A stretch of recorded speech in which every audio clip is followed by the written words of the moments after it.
آداب، میں ہوں وسعت اللہ خان اور میرے ساتھ ہیں زرار کھوڑو۔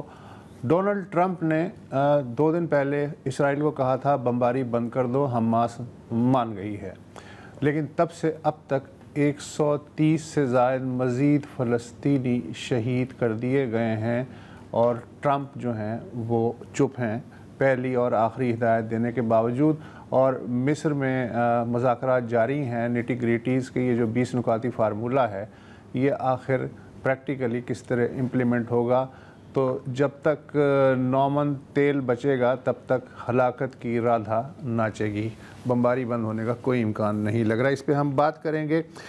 دل تو میرا یہ چاہ رہا تھا کہ پنجاب اور سندھ کے درمیان جو ایک اسکول کے بچوں والی لڑائی ہو رہی ہے اس سے ہم بھی کور کریں باقی 40 چینلوں کی طرح، لیکن پھر ہمیں پتہ چلا کہ چونکہ 40 چینل کور کر رہے ہیں تو ہم نے کہا کہ ہم کوئی اور بات کرتے ہیں، اور وہ بات یہ ہے کہ معیشت مضبوط ہے، سب کچھ ہے، بہترین چل رہا ہے اگر حکومت پہ اعتبار کر لیا جائے، لیکن کمپنیاں جا رہی ہیں اور وہ بھی بڑی بڑی کمپنیاں جا رہی ہیں۔ کیوں جا رہی ہیں پاکستان سے مضبوط معیشت کے اس ماحول میں؟ زرار صاحب جی، تو آج ہم نے دعوت دی ہے اسٹوڈیو میں یونس دھاگا صاحب کو۔ ویسے تو کسی تعارف کے محتاج نہیں ہے، لیکن جب بھی یہ جملہ بولا جاتا ہے تو اس کا تعارف کرنا ضروری ہوتا ہے۔ تو former federal secretary finance, business man, entrepreneur, بہت لمبی بایو ہے، اور یقیناً دھاگا صاحب آپ نے کلنٹ ایسٹ وڈ کی فلم دیکھی ہوگی تو good the bad and the ugly دیکھی ہے آپ نے، وسعت آپ نے بھی دیکھی ہے کئی بار۔ پہلے اگلی کی بات کر لیتے ہیں، پہلے گڈ۔ جب ہم معیشت کی بات کرتے ہیں تو کہتے ہیں نا کہ کچھ حد تک مثبت رپورٹنگ ہمیں کرنا ضروری ہوتا ہے ہمارے لیے۔ تو جو انفلیشن ریٹ ہے، انفلیشن کی بات نہیں کر رہا، جس تیزی سے مہنگائی بڑھتی جا رہی ہے وہ اب تھوڑی بہت حد تک کچھ حد تک قابو میں ہے، مطلب سنگل ڈیجٹس میں آ گئی ہے۔ آپ کو پتہ ہے کہ ہم تو 20, 22, 25% پہ بھی کھیل رہے تھے۔ اس کے ساتھ ساتھ جو آپ کا شرح سود ہے وہ بھی 10%, 11% کی رینج میں کھیل رہا ہے۔ کہا جا رہا تھا کہ اگر سیلاب نہیں آتے تو شاید یہ بھی سنگل ڈیجٹس میں آ جاتی۔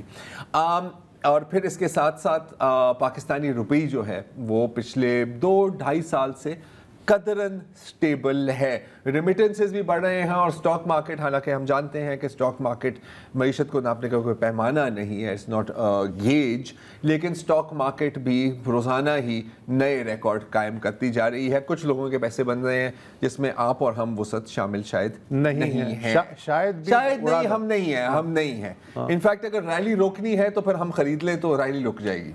بہرحال ہم غریب لوگ خواب دیکھ سکتے ہیں، ہم خواب دیکھ سکتے ہیں بلی کے خوابوں میں، بلی کے چھیچڑے۔ جی ایگزیکٹلی۔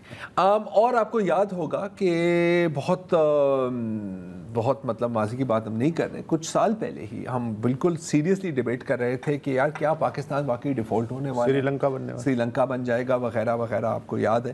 تو ابھی حال میں ہی کل کی ہی بات ہے شاید کہ بلومبرگ نے کچھ ڈیٹا کو دیکھ کر ریکارڈ کیا، اگر وہ ہم اسکرین پر وہ گراف اس کا چلا دیں کہ آپ یہ دیکھیں جو گرین میں ہے نا وہ ہے پاکستان کی ڈیفالٹ رسک، اور یہ بہت تیزی سے نیچے آئی ہے، ابھی اٹ از -22%۔ اس سے بہتر پرفارمنس صرف ترکیے کی ہے۔ تو یہ ایک سچویشن ہے۔ اور ہاں آپ کو پتا ہے کہ U S strategic minerals USSM کے ساتھ ہمارا ایک معاہدہ بھی ہوا تھا کہ $500 ملین کی انویسٹمنٹ ان کی طرف سے آئے گی۔ تو ایک سیمپل شپمنٹ جس میں اینٹی منی، کاپر اور کچھ ریئر ارتھس جن کے بہت مشکل نام ہے جیسے نیوڈائمیم اور پریسوڈائمیم، وہ بھی ایکسپورٹ کیے گئے ہیں۔ تو ایک آن ون سائڈ یہ چل رہا ہے۔ اچھا ہاں، وزیر اعظم شہباز شریف اس وقت ملیشیا میں ہیں، اس مہینے کی آخر میں وہ سعودی عرب بھی جائیں گے، اور کہا یہ جا رہا ہے کہ جو ملٹری پیکٹ ہوا ہے ہمارا سعودی عربیہ کے ساتھ، اس کے کچھ اکنامک پہلوؤں پر بھی گفتگو ہوگی۔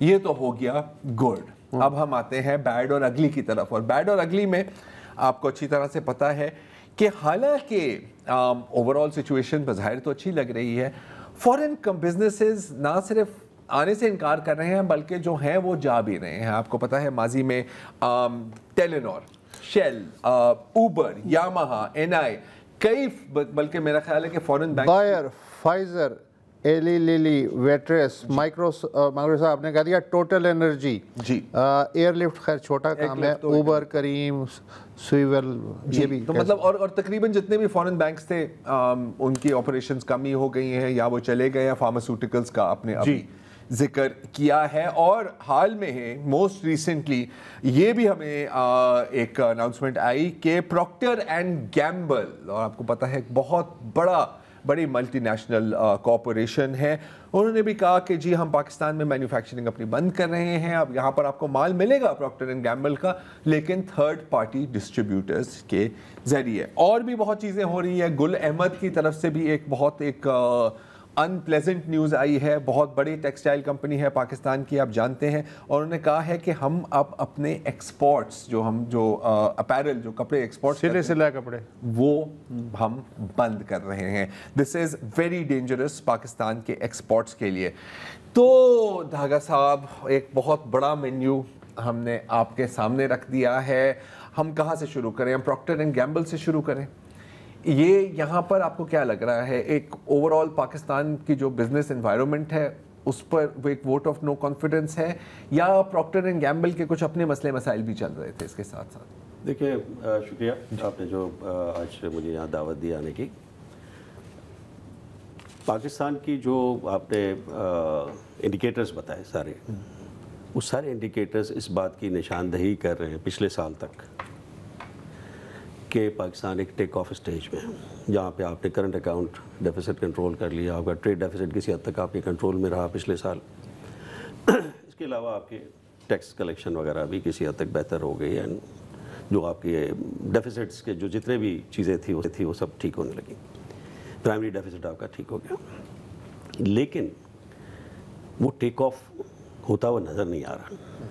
رن وے پر ہی ہے. جی ہاں بالکل، جیسے ٹیک آف پوزیشن میں، اور آپ سمجھتے ہیں کہ اس کو لانچ ہو جانا چاہیے کسی راکٹ کو، اس کو فوراً اس ٹریجیکٹری میں جانا چاہیے، وہ ٹریجیکٹری نہیں نظر آ رہی. اور اب بھی آپ کے جو گروتھ 2-3% کی باتیں ہو رہی ہیں، کوئی 3.5% کہہ دیتا ہے، بس اسی رینج میں ہم، جو کہ ہماری آبادی کے ساتھ ساتھ ہی چل رہا ہے، تو آلموسٹ نو گروتھ. یہ ایک بڑا امپورٹنٹ پوائنٹ ہے. تو یہ کوئی گروتھ نہیں ہے. لیکن یہ ایسا کیوں ہو رہا ہے اور کیوں ہم ٹیک آف کی طرف نہیں جا رہے؟ اس کی وجہ یہ ہے کہ جو ہم پالیسی دے رہے ہیں اپنے انویسٹرز کو، آپ دیکھیں کہ اس میں پچھلے سالوں میں جو آپ کی جو نیگیٹو جو چیزیں نا 2-3 ہیں، اس کو ہمیں ضرور نظر میں رکھنا چاہیے. ایک تو آپ کی انڈسٹریل گروتھ نیگیٹو رہی ہے، جس کا آپ نے ذکر، مطلب شرنکنگ. اب جب شرنک وہ کرتی ہے تو ان امپلائمنٹ آپ کی بڑھتی ہے، آپ کی پاورٹی بڑھتی ہے. یہ 2 چیزیں، یہ 2-3 اشارے ہیں جو کہ ایک فکر مند ہونے والی باتیں ہیں. اس کی وجہ سے آپ کی ڈیمانڈ سپریس ہوتی ہے. آپ کے یہاں کسی کو بھی بزنس میں پھر وہ منافع یا وہ ڈیمانڈ نظر نہیں آتی. اب پروکٹر اینڈ گیمبل ایک 2-3 چیزیں ہیں جس کا میں ذکر کروں گا. یہ پالیسیز کا ایک، جس کو کہنا چاہیے ہم فیلیور ہے، کہ آپ جہاں پہ آپ دیکھ رہے ہیں کہ ایک پاکستان ایک بہت اچھی فارن پالیسی کی طرف جا رہا ہے. آپ کو بہت بڑے بڑے ممالک جو ہیں، امریکہ ہو یا سعودی عربیہ ہو، جن کے پاس بہت سارا فنڈنگ ہے، وہ آپ کے یہاں انویسٹمنٹس کرنا چاہ رہے ہیں، اور یہاں سے انویسٹر آپ کا جا رہا ہے. تو ہمیں یہ دیکھنا چاہیے کہ جو بھی لوگ پاکستان کی طرف دیکھ رہے ہیں، ان کے جو انویسٹرس ہیں، ان کے جو بزنسز ہیں، وہ پاکستان کو ہمارے ہی انویسٹرز کی نظر سے دیکھتے ہیں. وہ بزنس مین صاحب کا دیکھنے کا رویہ ایک ہی ہوتا ہے. تو جو ایگزٹ کر رہا ہے وہ اس کو بھی دیکھ رہے ہیں اس وقت. جو ہمارے اس وقت انویسٹرز جو ہیں کہ آپ دیکھ رہے ہیں کہ آپ اسٹاک ایکسچینج کی آپ نے بات کی، آپ مجھے بتا دیں کون سی بڑی انڈسٹری اس پورے عرصے میں پاکستان میں لگی ہے کہ جس کو آپ کہیں گے جس کے اسٹاک ایکسچینج میں اتنی ایکزوبرنس ہے. یہ تو مجھے ویسے ہی کبھی سمجھ نہیں آئی. وہ یقین مجھے بھی سمجھ نہیں آتا.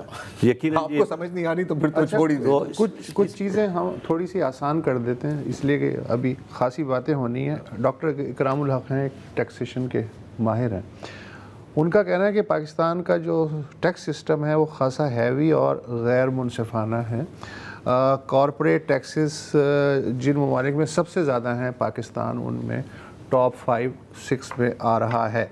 اچھا، اور ایک بڑی کمپنی جو ہے جیسے PNG اور دیگر، 39% انہیں انکم ٹیکس دینا پڑتا ہے. پھر سپر ٹیکس ہے، پھر ورکرز ویلفیئر کنٹریبیوشن ہے، ورکرز پروفٹ پارٹیسپیشن، سب ملا کے 50% سیدھا جو ہے وہ اس مد میں چلا جاتا ہے. اس کے بعد جب کمپنی شیئر ہولڈرز کو ڈویڈنڈ دینے کی باری آتی ہے تو اس پہ بھی 15 سے 25% ٹیکس ہے، حالانکہ وہ آمدنی پہلے ہی اس پہ ٹیکس کاٹا جا چکا ہے. اس کے اوپر 15 سے 25% ہے. پھر انرجی کے اخراجات ہیں، پھر انٹرسٹ ریٹ کا مسئلہ ہے. ان کا کہنا یہ ہے کہ ایمانداری سے کام نہیں کیا جا سکتا. یہی بات پہ میں آ رہا تھا جب آپ نے وہ PNG کی بات کی. اب PNG نے کیا کہا ہے؟ PNG نے بڑی ہی ہمارے لیے الارمنگ بات کی. انہوں نے کہا کہ جی مارکیٹ بہت اچھی ہے پاکستان کے, مارکیٹ نہیں چھوڑتے, ڈسٹریبیوشن نیٹ ورک ہمارا رہے گا کیونکہ 25 کروڑ کی آبادی ہے, اس کو تو چھوڑیں گے نہیں. یہاں پہ ان کے برانڈز اسٹیبلش ہیں, ان کو بھی وہ اپنا نہیں چھوڑیں گے. وہ کہتے ہیں ہم یہاں پہ مارکیٹ میں رہیں گے لیکن پروڈکشن یہاں نہیں کریں گے. دس از جو ہمارے لیے ورثم ہے کہ ہم پہلے ہی جتنے بھی آپ پڑھیں گے اگر کبھی بھی IMF کے پروگرامز, تو اس میں یہ کہے گا, آپ کو بتایا جائے گا کہ جو آپ کی امپورٹڈ کنزمپشن کی بیس جو آپ نے گروتھ لی اس کی وجہ سے آپ کا بسٹ ہو گیا. بالکل ٹھیک ہے نا, یہ ایک سمپل سا ہمیشہ ہمارا کہ جی آپ نے اپنی ساری جو گروتھ کی وہ آپ نے امپورٹڈ کنزمپشن پہ کی. اب یہ کیا ہو رہا ہے کہ پروکٹر اینڈ گیمبل جو کہ یہاں پہ پروڈیوس کر رہا تھا وہ اب باہر سے امپورٹ کر کے ہمارے یہاں بیچے گا. ناؤ دس از ورثم کہ اس میں آپ you will lose your jobs, 7,000 کے قریب یو ول جابس, ٹیکسز جو یہاں پہ آپ کو ملنے تھے. ٹھیک ہے, دوسرا آپ نے کیا کمال کیا ہے, آپ نے یہ کمال کیا ہے کہ آپ نے جو نئی ٹیرف پالیسی لائے ہیں اس سال, اس میں آپ نے کہا ہے کہ ہم اپنی ٹیرف جو ہے امپورٹ ٹیرف تو سب 6% پہ لے آئیں گے اگلے 3 سال میں. مطلب مزید امپورٹ کریں. تو 6% پہ آ کے آپ مجھے بتا دیجئے کسی ایک آئٹم کے بارے میں کہ جو آپ پھر چائنا سے کمپیٹ کر سکیں گے.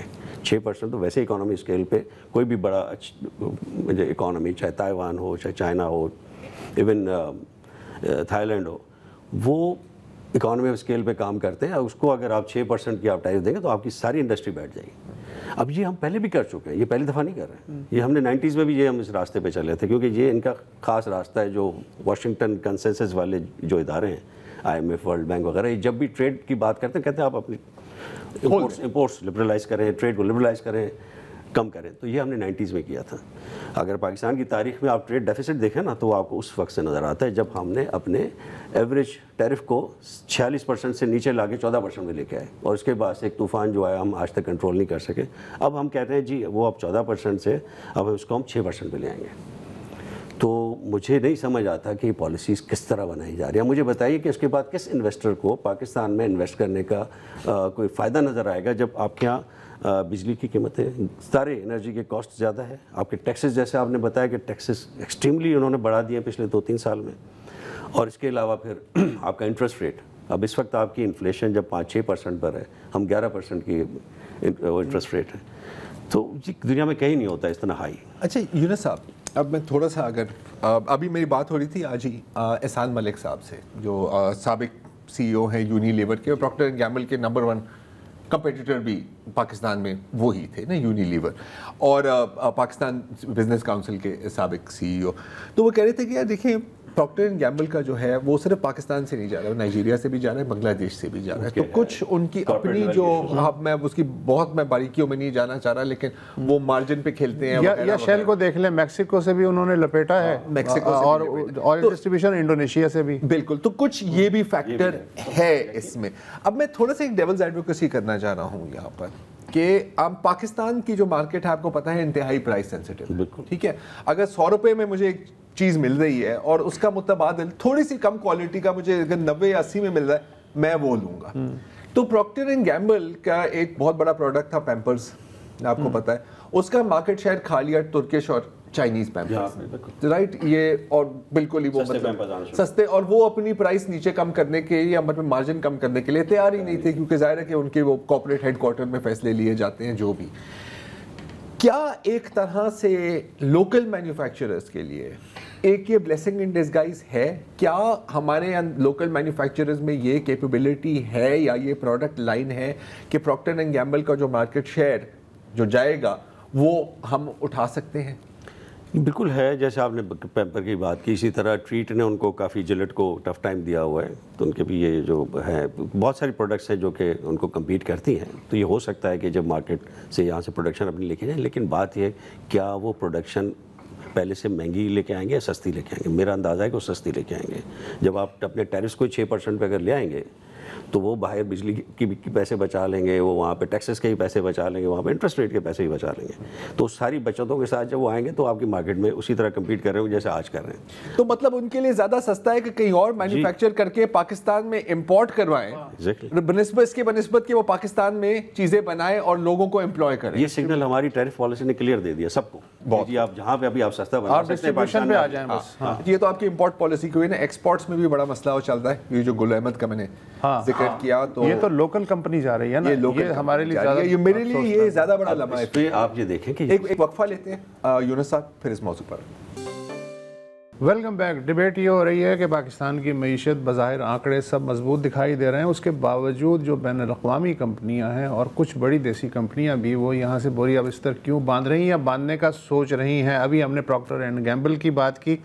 پاکستان کی ایک کمپنی ہے گل احمد, بڑا نام ہے, انہوں نے بھی کہا ہے کہ سلے سلائی کپڑوں کا جو کام ہے فی الحال ہم اسے لپیٹ رہے ہیں. وجوہات وہ یہ بتاتے ہیں کہ کمپٹیٹو نہیں رہے ہم لوگ, کیونکہ روپیہ بہرحال اسٹیبل ضرور ہے لیکن کمزور ہے. نئی مالیاتی جو پالیسیاں ہیں جیسے ایڈوانس ٹرن اوور ٹیکس, اس میں اضافہ وہ ایک وجہ بتاتے ہیں. پھر بجلی اور گیس کی جو قیمتیں ہیں اس کی وجہ سے وہ ریٹ دے ہی نہیں پا رہے جو انٹرنیشنل مارکیٹ میں چاہیے.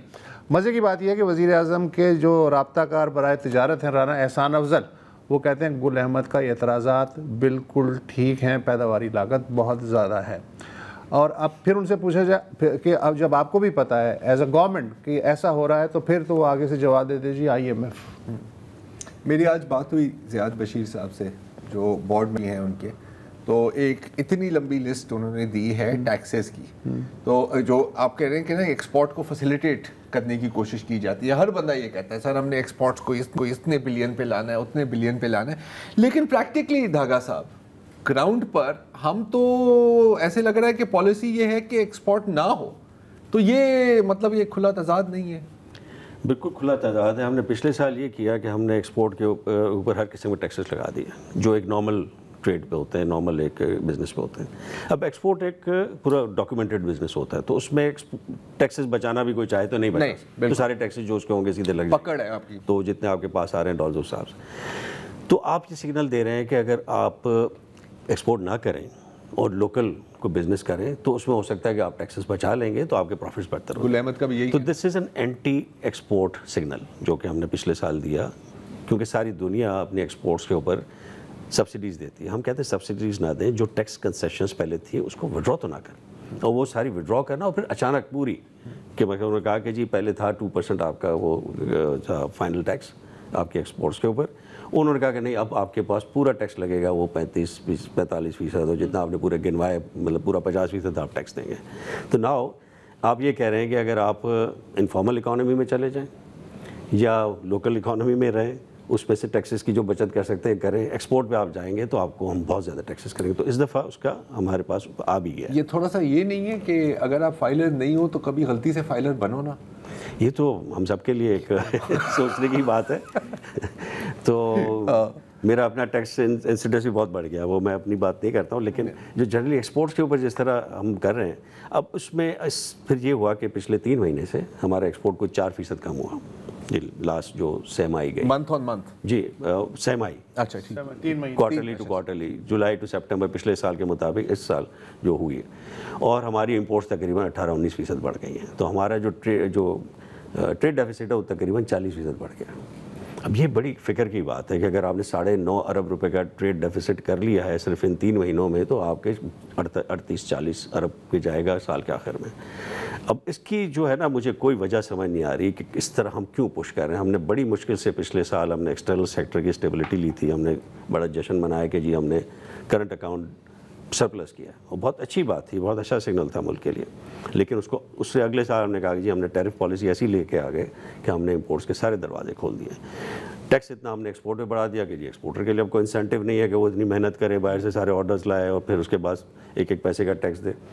تو ہم جو بات ناقابل سمجھ ہے, مطلب مجھے اگین آئی مین دیکھیں یہ ایسا نہیں ہے کہ یہ کوئی پہلی بار ہوا ہے نا. آئی مین ہمیشہ ہم یہ دیکھتے ہیں کہ ہم امپورٹس کو الاؤ کرنے لگ جاتے ہیں, مطلب دھڑا دھڑ, میں کوئی اور لفظ استعمال کرنا چاہ رہا تھا لیکن یہ بہتر ہے, اور وہی پھر آپ کا ٹریڈ ڈیفیسٹ کا مسئلہ ہو جاتا ہے, پھر آپ کا کرنٹ اکاؤنٹ کا مسئلہ ہو جاتا ہے, وہی جو بوم بسٹ سائیکل ہے. تو ہم کیوں تلے ہوئے ہیں کہ یار ہم نے کوئی سبق نہیں سیکھنا ماضی سے. حالانکہ اورنگزیب صاحب اپنے فیلڈ کے ماہر ہیں, جو اس وقت وزیر خزانہ ہیں, ان کے ہوتے ہوئے یہ سب ہو رہا ہے. دیکھیں ایک معیشت کی مہارت ایک الگ چیز ہے. تو وہ میں سمجھتا ہوں کہ ہمیں مطلب بینکنگ میں جی ہاں ڈیفینیٹلی دونوں اور معیشت میں الگ ہے نا. تو آپ یہ دیکھیں کہ ہمارا اتنا سارا تجربہ ہے اس ملک کا آئی ایم ایف کے ساتھ پروگرامز کرنے کا. بھی ہم نے آئی ایم ایف کے پہلے پروگرام کیا تھا نا پچھلا, ہم نے کیا تھا جو ہم نے سکسیزفلی بند کیا تھا, وہ چلا تھا 14 سے 17 2014-2017. اس میں ہم نے گروتھ بھی حاصل کی, اس میں ہم نے غربت پہ بھی کنٹرول کیا, ہماری بے روزگاری بھی نہیں بڑھی, اور اس دوران میں ہم نے اپنی جو ٹریڈ ڈیفیسٹ وغیرہ کو بھی کنٹرول کیا. اس وقت ہم نے وہ ساری جو اس کی جو لرننگ تھی اس پیریڈ کی, کس طرح آپ نے آئی ایم ایف کے ساتھ نیگوشیٹ کرنا ہے, کس طرح آپ نے آئی ایم ایف کو ہینڈل کرنا ہے, کیونکہ آئی ایم ایف اپنے ایک خاص جو ہے واشنگٹن کنسنسس جس کو کہتے ہیں, وہ 4-5 چیزیں جیکٹ بنائی ہوئی, تو ہمیشہ وہ کہتے ہیں کہ جی کہ آپ وہ کر دو, ٹریڈ کھول دو, فکس مینیو ہے. اب آپ کے پاس یہ جو ہم نے کیا ہے نا, یہ ہم نے اپنے پیروں میں خود کلاڑی ماری ہے. جو ٹیرف پالیسی ہے اس کا آئی ایم ایف کے ساتھ کوئی تعلق نہیں, کیونکہ آئی ایم ایف آپ کو WTO پروگرام کے تحت چلنے کہتے ہیں. ہم WTO پروگرام میں, اب میں آپ کو بتاؤں لیکن کیوں, مجھے یہ میں یہاں پہ آنا چاہ رہا ہوں, کیونکہ اب دیکھیں آپ کی تو یقیناً لوگوں کے ساتھ آپ کی باتیں ہوتی ہوں گی, تو مطلب بس وہ کہتے ہیں جی ہم نے یہ کہیں پڑھا تھا کہ جی فری ٹریڈ سے اکانومی گرو کرتی ہے, کمپٹیٹیو ہو جاتی ہے, تو یہ بہت اچھی, دوسروں کی ہو جاتی ہے. تو بات یہ ہے کہ پڑھا تو میں نے بھی وہ لیولز میں تھا سر, لیکن مطلب اس میں کچھ شرائط و ضوابط بھی لاگو ہوتے ہیں. وہی بات اسمپشنز ہوتی ہے کہ جی آپ کی مارکیٹ بورڈ ہے, بڑی پرفیکٹ مارکیٹ ہوگی, کمپٹیشن جو کہیں دنیا میں کبھی ہوتی نہیں ہے, اور ہماری بہت اس سے لحاظ سے ڈسٹورشنز ہیں سر. تو اس مارکیٹ میں آپ کام کرتے ہوئے اپنے پورے ایکسپیرینس کے ساتھ چلتے ہیں. اور ہم نے پہلے, میں نے کہا نا 90s میں ہم یہ کر چکے ہیں, جس کے تحت ہم نے بہت زیادہ ہم نے ٹریڈ ڈیفیسٹ اپنا کر لیا. تو اس کے بعد ہمیں رک جانا چاہیے تھا, لیکن ہم کہتے ہیں نہیں, ہم اسی گڑھے میں پھر گریں گے. اور آئی ایم ایف سے تو ویتنام نے بھی مدد لی تھی. آپ دیکھیں. اچھا یہ ایک اور بات کہ اس میں تھوڑا سا میں اینڈ کر لوں کہ دنیا میں اس وقت کہیں پہ بھی فری ٹریڈ نہیں ہے, فری ٹریڈ نام کی کوئی چیز نہیں ہے, کبھی نہیں تھی. اس وقت جس طرح آپ چائنا کو دیکھ رہے ہیں, وہ سبسڈیز کے تحت اپنی ٹریڈ چلاتا ہے.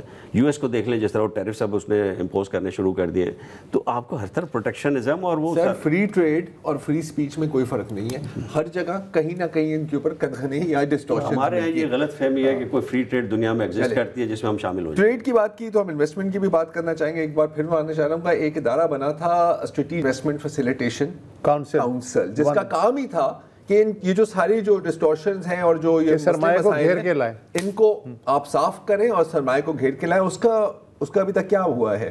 ایک وقفہ لیتے ہیں, پھر اس پہ بھی زیادہ بات کرتے ہیں. Welcome back. اور یہ تو میرے خیال ہے کہ بال سفید ہو گئے ہیں, کان پک گئے ہیں سن کے کہ پاکستان میں انویسٹمنٹ اس لیے نہیں آتی کیونکہ یہاں پہ بیوروکریسی بہت ہے, یہاں پہ ریڈ ٹیپ بہت ہے, اور اگر ہمارے پاس ایک ون ونڈو آپریشن ہو تو بس پھر آپ دیکھیں کیا ہوتا ہے. تو یہ ون ونڈو آپریشن بنایا گیا, اور اس کا نام رکھا گیا strategic investment facilitation council, SIFC. اور اس سے زیادہ ہائی پاورڈ ون ونڈو ہو نہیں سکتی اس ملک میں جو ان کو چلا رہے ہیں, and it's obviously come backed by the army. تو اس میں یونس صاحب مطلب what went wrong? I mean again, اور میں what went wrong کا کلیئر ہے because انویسٹمنٹ آ نہیں رہی, انویسٹمنٹ جا رہی ہے. تو کیا مسئلہ ون ونڈو آپریشن کا تھا, یا اس کو صحیح طرح مطلب بیوروکریسی نے سپورٹ نہیں کیا, یا ہماری پالیسیز کسی اور طرف جا رہی ہیں, اور جو ہمارے ارادے ہیں یہ بیوروکریسی کو ختم کرنے کے یا چیزوں کو ایز آف ڈوئنگ بزنس کو بڑھانے کے, وہ ایک الگ ڈائریکشن میں جا رہے ہیں, کیا ہو رہا ہے؟ SIFC میرے خیال ایک اچھا آئیڈیا اس لحاظ سے تھا کہ انہوں نے سارے جتنے ڈیسیشن میکرز یا ان کا جو ایک انفلوئنس ہوتا ہے ان کو کام کروانے کا, ایکسپیڈائٹ کرانے کا, وہ سارے ایک جگہ جمع کر دیا, کہ جس سے ایک انویسٹر کو جگہ جگہ نہیں بھاگنا پڑے گا, اس کو آپ سمجھیں کہ ان کو ایک فیسیلیٹیشن مل جائے گی. تو ہمارے جیسے ماحول میں جہاں پہ اسپیشلی ہمارے جو گلف سے جو ہمارے انویسٹرز آ رہے تھے, ان کو بھی یہ تھا, اور ایون چائنیز کو بھی, کہ جی ہمیں ایک ون ونڈو ٹائپ کی چیز دے دیں. لیجیٹیمیٹ ڈیمانڈ ہے. بورڈ آف انویسٹمنٹ اس طرح سے رول پلے نہیں کر پا رہا تھا. تو اس میں کیونکہ پروونشل گورنمنٹس بھی انوالو ہوتی ہیں, فیڈرل گورنمنٹ بھی انوالو ہوتی ہے, تو ہر کسی کو رائتا پھیل جاتا ہے, تو اس کو سب کو لانا ایک SIFC کے لیے ایک مناسب ٹاسک تھا. لیکن ہوا یہ کہ اس کے ساتھ پھر جب ہمیں پالیسی فریم ورک چاہیے ہوتا ہے نا ایک انویسٹر کو, اس کو کس طرح کی آپ, اب ٹیکسیشن پالیسی کی آپ لوگوں نے بات کی, ٹیکسیشن پالیسی بالکل الگ ڈائریکشن میں جا رہی ہے جو انویسٹر فرینڈلی کسی طرح سے بھی نہیں ہے. آپ کا جو لوکل انویسٹر ہے اس کو اس میں کوئی بینیفٹ نظر نہیں آ رہا, ڈس انویسٹمنٹ وہ کر رہا ہے. اسی طرح آپ کی جو ٹیرف پالیسی کی میں نے بات کی, تو یہ ساری چیزوں کو جب آپ ایک سائڈ ایک طرح رکھ کے اور ایک انٹیگریٹڈ پالیسی فریم ورک, اور اس کو پھر چلانا, یہ اس کو امپلیمنٹ کرنا, یہ نظر نہیں آیا SIFC کے ساتھ چلتے ہوئے. اب بھی اگر آپ اس کے اوپر کام کریں اور ایک پالیسی فریم ورک اس طرح کا بنائیں جو کہ پراپرلی انٹیگریٹڈ ہو اور انویسٹر کے فائدے میں ہو, تو میرا خیال ہے پاکستان میں بہت اس وقت انویسٹمنٹ کا پوٹینشیل ہے. آپ دیکھیں نا منرلس کے آپ نے بات کی, منرلس بہت سارے لوگوں کا اس میں انٹرسٹ ہے ابھی پاکستان میں. پاکستان کا جو ہیومن ریسورس ہے اس کا ایک بہت بڑا آپ کے پاس وہ ہے. اب اس وقت آپ کے پاس جو یوتھ بلج کی ہم جو بات کرتے ہیں اس کو اگر پراپرلی اگر آپ ٹرین کر کے مختلف چیزوں پہ لگائیں تو پاکستان ہیوج پوٹینشیل. ایون آپ کا جو ایگریکلچر سیکٹر ہے اس میں پروڈکٹیوٹی اتنی کم ہے کہ اگر اسی کو آپ ٹھیک کرنا شروع کر دیں تو ایک بہت بڑا پوٹینشیل ہے آپ کی گروتھ کا ایگریکلچر سیکٹر میں اور آپ کی اکانومی میں. تو SIFC کو ان ڈائریکشنز کے اوپر کام کرنے کے لیے ایک پالیسی فریم ورک پہ اب کام کرنا چاہیے ہمیں, اور اس پالیسی فریم ورک میں ان چیزوں کو ہم دیکھیں کہ جس کی وجہ سے اب جو ہم دیکھ رہے ہیں کہ انویسٹرز نہیں آ رہے. اب آپ کو یہ بتانے کی مجھے ضرورت نہیں ہے کہ اس وقت جتنے بھی بڑے بزنس ہاؤسز ہیں ان سب نے دبئی میں اس وقت اپنے آفیسز رکھے ہوئے ہیں, اور وہ دوسرے باہر کے بزنس میں زیادہ انٹرسٹ لے رہے ہیں پاکستان میں بزنس کرنے کی نسبت. اس وقت آپ کا جو تقریباً بڑے بڑے بلڈرز ہیں تقریباً انہوں نے دبئی کے اندر اپنا پروجیکٹس کر رہے ہیں. تو یہ ہمیں توجہ دینی چاہیے کہ ہمارا انویسٹر جب تک پاکستان میں انویسٹ نہیں کرے گا ہمیں فارن انویسٹر کو لانا بڑا مشکل ہوگا. تھینک یو سو مچ یونس صاحب. مطلب بالکل ارادے نیک ہیں لیکن پھر اس کو امپلیمنٹ کرنے کے لیے بھی چیز ہے. اور جہاں تک پوٹینشیل کی بات کی نا تو میں آپ کو بتاؤں, میرے جتنے بھی رپورٹ کارڈ آتے تھے اسکول میں جب مجھے کم گریڈز آتی تھی نا, کم نمبر ملتے تھے, تو ہمیشہ لکھا تھا کہ پوٹینشیل بہت ہے بچے میں لیکن بس محنت نہیں کرتا. ایک وقفہ لیں. بات کر رہے ہیں ہم سمود امدادی بیڑے کی, اور ابھی تھوڑی دیر پہلے ہی خبر آئی ہے کہ climate activist, Swedish climate activist اور مشہور ایکٹیوسٹ گریٹا تھرنبرگ اس وقت رہا ہو کر ایتھنز گریس پہنچ گئی ہے. اور جیسے ہی وہاں پہنچی تو ایک پریس کانفرنس, دھویں دار پریس کانفرنس کی, اور کہا کہ میرے پر جتنا بھی تشدد ہوا ہے اس کے باوجود میں پھر بھی فلسطین کے حق میں آواز اٹھاؤں گی. اچھا, اس وقت تقریباً جو 480 لوگ جو اس امدادی بیڑے میں تھے جن کو اسرائیل نے یرغمال کیا, ان میں سے 340 کو رہا کر دیا گیا ہے, یعنی ڈپورٹ کر دیا گیا ہے, اور وہ اپنے ممالک یا تو پہنچ گئے ہیں یا تو ابھی پہنچنے والے ہیں. اس وقت ہمیں یہ نہیں پتا کہ سینیٹر مشتاق صاحب کدھر ہیں. ان کے بارے میں اپڈیٹ یہ ہے, دو تھے, ایک تو عزیر نظامی صاحب تھے لاہور کے, انہوں نے بتایا کہ وہ قبرص پہنچ گئے, وہ اریسٹ نہیں ہو پائے ان کی کشتی, قبرص پہنچ گئے اور وہاں سے وایا قطر وہ لاہور پہنچ گئے ہیں. سینیٹر مشتاق کے بارے میں اطلاع ہے کہ جو گورنمنٹ آف پاکستان ہے, دفتر خارجہ, اس نے چونکہ ڈائریکٹ تعلقات تو نہیں اسرائیل سے, تو جارڈن کی مدد حاصل کی ہے کہ وہ اس سلسلے میں کوآپریٹ کرے کہ وہ سینیٹر مشتاق کے ویئر اباؤٹس اور پھر ان کی پاکستان ریپیٹریشن کا انتظام کرے. کل پاکستان کے دفتر خارجہ کا بھی آیا تھا, انہوں نے ایک یورپی ممالک کی ثالثی کی بھی بات کی تھی, لیکن اس کے ساتھ جو ایک تشویشناک بات ہے کہ یہ ہمارے فارن آفس نے یہ بھی کہا ہے کہ سینیٹر مشتاق صاحب کو ایک اسرائیلی عدالت کے سامنے پیش کیا جائے گا. اب اس وقت ان کے ساتھ کیا سلوک کیا جا رہا ہے, ان کا کیا حال ہے, یہ ہم نہیں بتا سکتے ہیں, لیکن یہ خدشہ ہے کہ ان کو تشدد کا نشانہ بنایا جا رہا ہوگا. اور یہ میں اس لیے کہہ رہا ہوں کیونکہ ہم یہ ذہن میں رکھیں کہ گریٹا تھرنبرگ کے ساتھ کس قسم کا سلوک کیا گیا تھا. جو باقی جو لوگ ان کے ساتھ رہا ہوئے ہیں یا جنہوں نے اپنے آنکھوں سے دیکھا کہ ان کے ساتھ کیا کیا گیا تھا گریٹا صاحبہ کے ساتھ, تو وہ بتاتے ہیں کہ ایک تو ظاہر ہے کہ ہتھکڑیاں پہنا کر ان کو بھوکا رکھا, ان کو پیاسا رکھا, ان کو مارا بھی گیا, ان کو ایک ایسے کمرے میں رکھا گیا, کبھی بہت سرد کمرے میں رکھا گیا, کبھی بہت گرم کمرے میں رکھا گیا. یہ بھی ایک ٹارچر کا ایک فارمولا ہوتا ہے. اور ایک ایسے سیلز میں رکھا گیا جو کھٹملوں اور کیڑوں سے بھرا ہوا تھا. نہ صرف یہ بلکہ ان کو زمین پر گرا کر زبردستی ایک اسرائیلی جھنڈے کہا کہ تم اس کو چومو, اور جتنے بھی وہاں پر فوجی افسر تھے وہ سب اس کے اوپر ایک اسرائیلی جھنڈا ڈال کے اس کے ساتھ سیلفیاں لے رہے تھے. اچھا, گریٹا تھرنبرگ کو عبرت کا نشانے بنانے کا مقصد یہ ہے کیونکہ وہ سب سے پرومیننٹ اور سب سے آؤٹ سپوکن رہی ہے, تو وہ باقیوں کو بھی دکھانا چاہ رہے ہیں کہ اگر اس کے ساتھ ہم یہ حال کر رہے ہیں تو سوچو کہ تمہارے ساتھ ہم کیا حال کریں گے. اور بالخصوص ان کو نشانہ بنایا گیا ہے. ایک اور صومالی ایکٹیوسٹ ہیں جو ایک مسلم خاتون ہیں, شفا عبدی, ان کے ساتھ بھی بہت برا سلوک کیا گیا ہے. اور ایک ہیں وہاں پر ڈیوڈ ایڈلر جن کے ساتھ, اور یہ ایک یہودی ہیں, اینٹی زائنسٹ اینٹی اسرائیل یہودی ہیں. کچھ دن پہلے میری ان کے ساتھ بات بھی ہوئی تھی جب وہ سمود فلوٹیلا پر تھے, میسج پر ان کی بات ہو رہی تھی. اور کیونکہ یہ یہودی ہیں جو اسرائیل کے خلاف ہیں تو ان کو بھی تشدد کا نشانہ بنایا جا سکتا ہے. تو سینیٹر مشتاق بھی اس کیٹیگری میں آتے ہیں. اب میں ابھی پڑھ رہا تھا لورینزو داگوستینو ایک اٹالین صحافی ہیں, اور وہ بتا رہے تھے کہ پہلے تو مطلب صحیح ہے, ہمیں مار پیٹ رہے تھے, ہمارے سے بدتمیزی کر رہے تھے, لیکن جب انہوں نے یہ لورینزو کے بیگ میں دیکھا کہ اس کے بیگ میں ایک قرآن ہے تو وہ سمجھ لگے کہ تم تو مسلمان ہو. لگے پھر جو میرے ساتھ ان لوگوں نے کیا, مطلب مجھے اسٹرپ ڈاؤن کر کے مار کے اسٹریس پوزیشنز میں جیسے رکھتے ہیں نا, تو یہ کیا گیا. اور اگر کسی کے انہوں نے دیکھا کہ کسی کے کوئی کڑا تھا یا کوئی ہار تھا فلسطین کا تو سب سے زیادہ ان کو پھر نشانہ بناتے تھے. لیکن ان کا یہ کہنا تھا کہ سپاہیوں نے ہمارے ساتھ جو سلوک کیا وہ تو کیا, لیکن سب سے جو برا سلوک تھا وہ پولیس نے کیا. اور بالخصوص جب اسرائیل کے minister of national security Itamar Ben Gvir Ashdod prison پر پہنچے اور ان کو زمین پر بٹھا کر کہنے لگا کہ تم لوگ دہشت گرد ہو, ہم تمہیں دہشت گردوں کی طرح تمہارے ساتھ سلوک کریں گے, تمہیں ٹریٹ کریں گے, تو پھر پولیس زیادہ حرکت میں آئی کیونکہ وہ اپنے باس کو دکھانا چاہ رہی تھی کہ جی دیکھیں ہم بھی ان کے ساتھ وہی ٹریٹمنٹ کریں گے جو آپ کہنا چاہ رہے ہیں.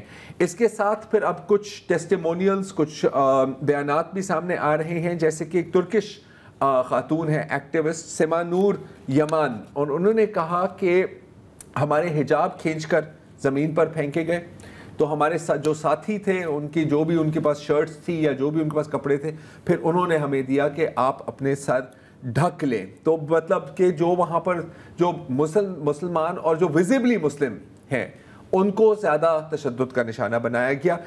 لیکن ایسا نہیں ہے کہ صرف ان کو تشدد کا نشانہ بنایا گیا. مارگریٹ پچیٹا جو ایک 70 سال کی عمر ہے ان کی اور ایک اسکاٹش ایکٹیوسٹ ہیں, تو ان کی پہلے سے ٹانگ ٹوٹی ہوئی ہے تو وہ لمپ کر کے چلتی ہیں. تو وہاں پر پولیس والے نے پوچھا کہ آپ کی ٹانگ میں چوٹ ہے, تو اس نے کہا کہ جی میری ٹانگ ٹوٹی ہوئی ہے. تو اس نے بٹون کے ساتھ وہاں ہی اسے مارا, لیکن اس نے کہا کہ ایسی کیا بات ہے, میرے پاس جو تشدد ہوا ہے وہ کچھ نہیں ہے اگر ہم یہ دیکھیں کہ فلسطینیوں کے ساتھ کیا رویہ کیا جاتا ہے.